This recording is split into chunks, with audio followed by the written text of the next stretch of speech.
اعوذ باللہ من الشیطان الرجیم بسم اللہ الرحمن الرحیم والقواعد من النساء اللاتی لا یرجون نکاحا فلیس علیہن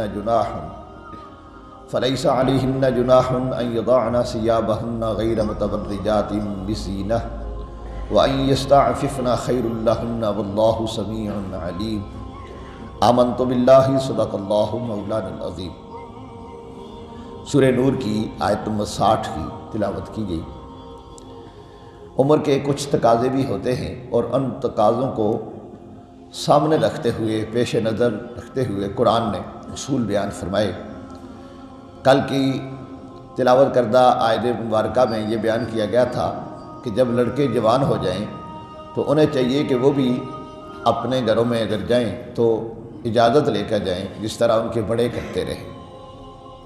اور اب یہ بیان کیا جا رہا ہے کہ وہ خواتین جو نہایتی آخری عمر کو پہنچ جائیں اور بڑی چادریں لینے سنبھالنی ان کے لیے مشکل ہو جائیں، تو قرآن نے کہا کہ ان کو یہ اجازت ہے کہ وہ بے شک بڑی چادریں اپنے اوپر نہ لیں گھر کی چار دیواری کے اندر، وہ چھوٹے کپڑے لے لیں، لیکن اس کے ساتھ ساتھ ان کے بنا و سنگار کی جو جگہ ہیں، مثال کے طور پر سینہ ہے، گردن ہے، بال ہے، ان چیزوں کو ظاہر نہ کریں، انہیں سنبھال کے رکھیں۔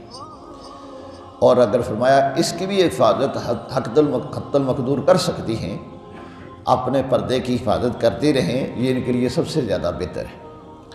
چنانچہ اللہ نے ارشاد فرمایا والقواعد من النساء اللاتی لا یرجون نکاحا، اور وہ بوڑھی خواتین جنہیں نکاح کی اب آرزو نہیں رہی، آخری عمر تک پہنچ گئی ہیں، فلیس علیہن جناح ان یضعن ثیابہن غیر متبرجات بزینہ، فرمایا ان پر کچھ گناہ نہیں کہ اپنے بالائی چادریں، کپڑے بالائی چادر وغیرہ اتار دیں جبکہ سنگار ظاہر نہ ہو۔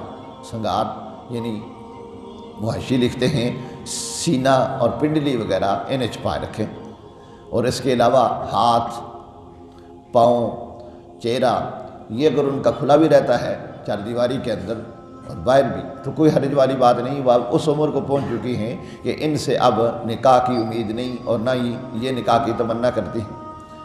فرمایا وَإِن يَسْتَعْفِفْنَ خَيْرٌ لَّهُنَّ، اور اس سے بھی بچنا ان کے لیے بہتر ہے، یعنی یہ بھی اگر پردہ کرتی رہیں تو ان کے لیے زیادہ اچھا ہے، لیکن عمر کی اس حد تک پہنچ گئی ہیں کہ یہ اب اس کا خیال نہیں رکھ سکتی تو ان کے لیے جائز ہے۔ یعنی ایک فتویٰ ہے اور ایک تقویٰ ہے۔